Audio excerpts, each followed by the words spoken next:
Bonjour, je m'appelle Stéphane Moriou, je suis entrepreneur, consultant et chercheur, spécialiste du feedback. Nous vivons dans un désert du feedback et c'est un drame. Je vais vous aider à mettre davantage de feedback dans votre vie. Êtes-vous prêt pour le challenge ?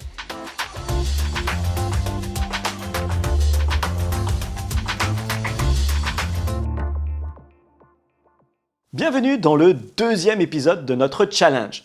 Avez-vous réussi à repérer les vrais feedbacks que vous avez reçus ? Je parie qu'il y en avait finalement moins que vous ne le pensiez. Et ça n'est pas étonnant, nous allons voir pourquoi. La pratique du feedback a du mal à s'imposer dans notre quotidien, qu'il soit personnel ou professionnel. Et je pense qu'il y a plusieurs raisons à cela.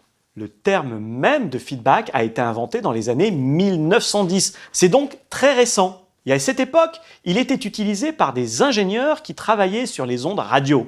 Il faudra attendre les années 50 pour que le mot entre dans le domaine des sciences sociales, de la communication et du management.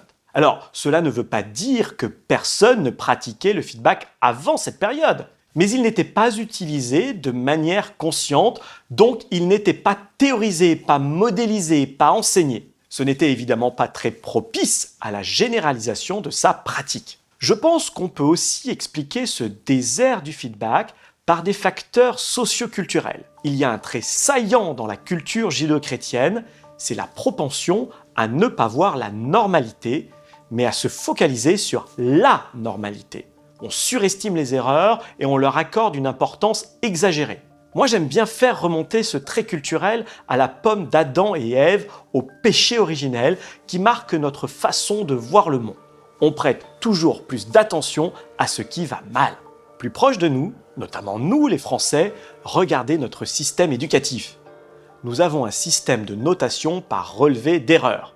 Ce que vous faites mal a plus d'importance que ce que vous faites bien. Souvenez-vous des dictées de notre enfance avec les fautes soulignées en rouge et le -1 point bien visible dans la marge. On ne compte jamais le nombre de mots justes. On compte toujours les fautes. Dans les entreprises, au sein des équipes, les systèmes d'évaluation fonctionnent un peu pareil. C'est un état d'esprit qui est très éloigné de celui du feedback. Alors évidemment, pour mettre du feedback dans sa vie, il faut arriver à lever ces barrières sociales et culturelles. Ce n'est pas évident, mais il y a quelques astuces qui peuvent vous y aider.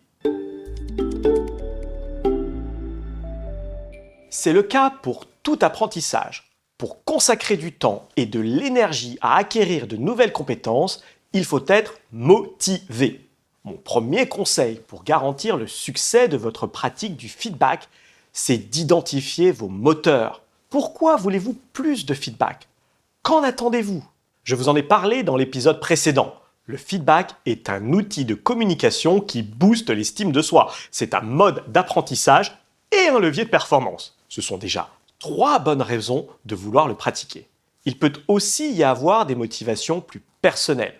Moi, j'ai mis du feedback dans ma vie parce que cela me rend utile et bienveillant, que ce soit au travail ou en famille. Alors évidemment, cela ne fait pas de moi un manager ou un père parfait, mais j'essaye de m'améliorer. Altruisme, volonté d'aider les autres, désir de reconnaissance aussi.